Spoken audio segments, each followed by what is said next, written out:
Hello everyone and Happy New Year. I had a few requests on my last video asking me about foundation cord, what it was and how to create it. So I wanted to make this video to explain that. So what foundation cord is, as you can see here, I have just a normal chain. And here I have foundation cord. Most simply, foundation cord is making your chain and your first row all at the same time. Some benefits of that is, as you can see, with having, even though it's the same amount of stitches, having the first row done at the same time, you can see that the foundation cord is already shorter than the chains.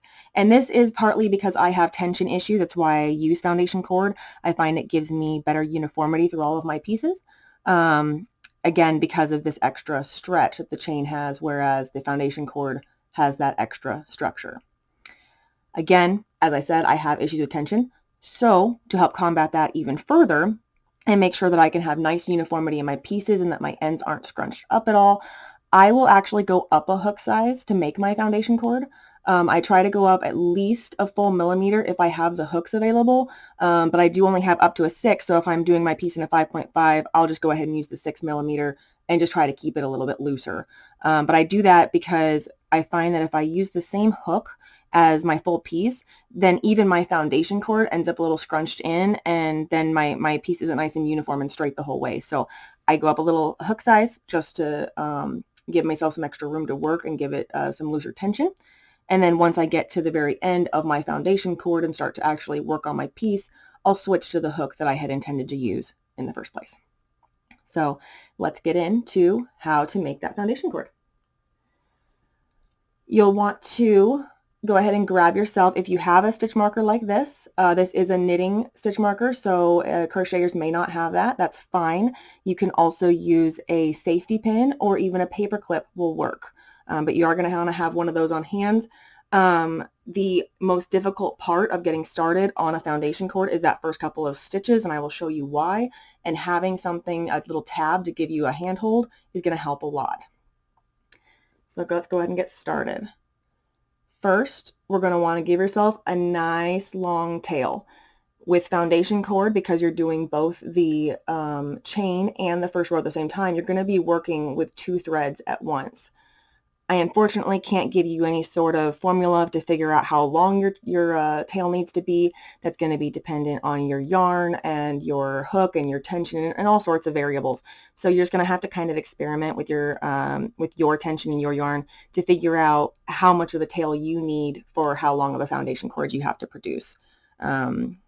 So for this example, I'm just going to pull it out about a foot or so and then go ahead and place my slip knot. Now, when I put my hook in the loop, you want to make sure that your tail end here is towards your body. Doesn't matter whether you're right-handed, left-handed, you want to make sure that tail end is towards your body and the end that is still attached to your ball of yarn is away from your body. I'm going to go ahead and just tighten that up there, not too tight, but nice and snug. And then here is where our little tab is going to come into play. We're going to go ahead and take your safety pin or your marker, whichever you are going to use, and we're going to slip it into this knot right here. See, I'm just going to give you a little handhold. And that's because when you're making the foundation cord, when you first start, you're expected to hold on to this little knot right here. And if you have hands like mine, I have fibromyalgia and arthritis, so some days I can't grip that. So I give myself this little handheld to help me get started and make it a little easier on myself. So now that we've got our little tab, make sure that's nice and snug. To grip the yarn for this, we're going to use our pinky and our ring finger. Again, making sure your tail end is towards your body and the ball end is is away from your body, rather. Using these 2 fingers, you're going to grab those two strands of yarn and hold them nice and tight.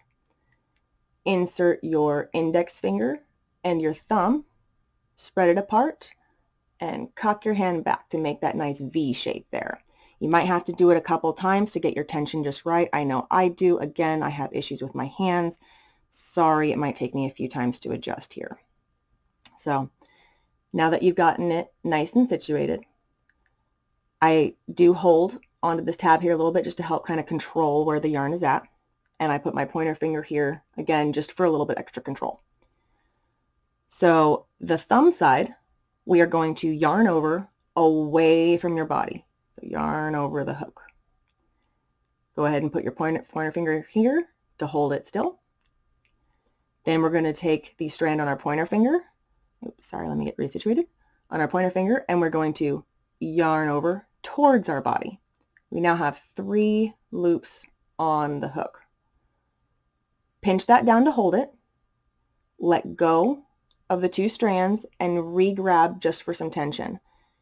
And then we're going to use our pointer finger and our thumb to grab this tab here. And like I said, that's why I want this tab, because otherwise you'd have to grab that little tiny knot there to pull the stitch through, and I have a difficult time doing that.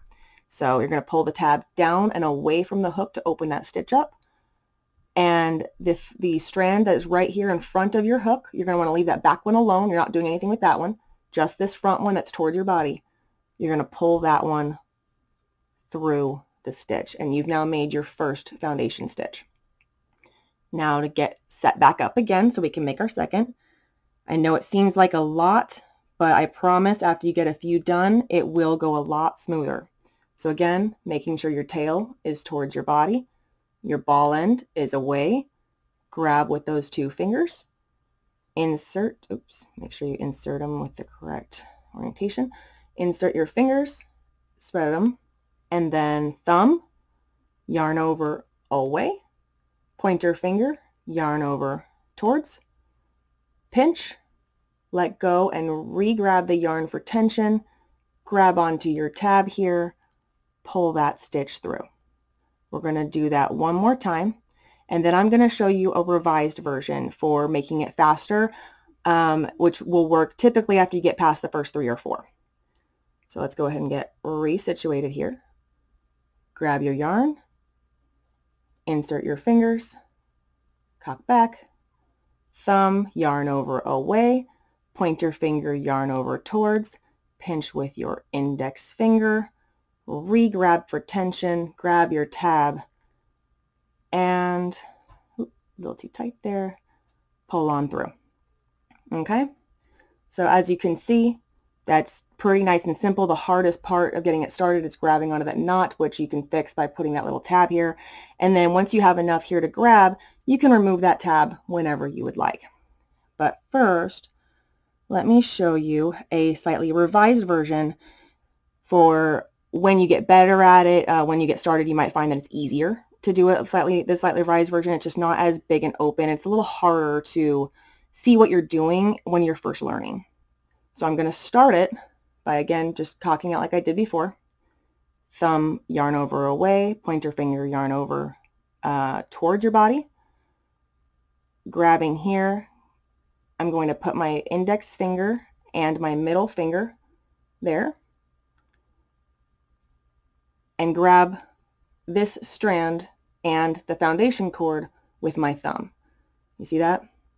So I'm now holding the back thread between these 2 fingers and the forward thread between my pointer finger and my thumb with the foundation cord. And when I do that, I am able to quite easily bring that piece over, pinch and grab, bring that over and through. See that? Thumb side over, other side over. And as you can see, when you get used to the movement, it really does go nice and quick. That beginning part just seems like a lot, I know, but once you get that down, it is just a nice, quick movement. And now you have a wonderful foundation cord to start with.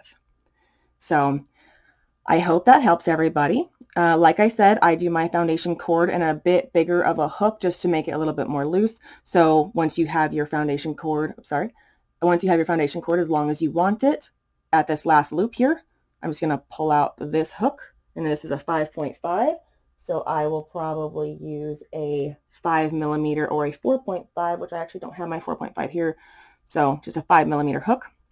If you're going into single crochet, just go ahead and turn your work do your chain 1 if you do a chain 1. If not, then just, start working. If you're doing a double crochet, chain here and just start working across as you normally would. Make sure you count that foundation cord as well as not only just your chain, but also your first row. So if you have a pattern that you're following, make sure you, after doing your foundation chain, you go to the second row, because your first row is technically already done as part of your foundation cord. So I hope that helps everybody. If anyone has any questions, please feel free to let me know, and I will do my best to rectify any confusion. I hope that helps everyone make some wonderful foundation cords, and have a happy day crocheting.